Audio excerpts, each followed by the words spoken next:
Hello guys, mapasabak na naman ako nito. Meron kasi kaming customer na dumating, gusto magpa-undercut. Actually guys, dati hindi ako nagugupit ng boycut dito sa salon namin. Meron kaming kasamang nagugupit ng boycut dito. Umuwi na nagpurgod sa Pilipinas. Kaya ako, no choice guys, ako na nagugupit ngayon ng boycut sa salon namin. Kasi guys, dito sa Middle East, bawal ang mga babae papasok sa salon ng mga lalaki. Dito kasi ang salon ng panglalaki lang. Ang salon ng pangbabae lang. Hindi kagaya sa atin sa Pilipinas na mix-mix, kahit sinong pumasok pwede. Ayan guys, kahit paano nakagupit naman din ako ng panglalaking gupit. Ayan, natapos din namin ni Madam yung buhok niya.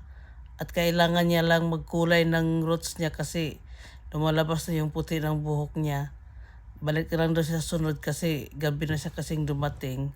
At yung mga kasama namin umuwi na, nagmamadali na rin yung amo namin na uwi na rin. Kasi gabi na, tapos na yung oras namin. At masaya naman yung customer ko guys, natapos namin. Nagbigay pa si Madam ng tip. Salamat pala na sa tip mo, Madam. Ayan guys, thank you for watching.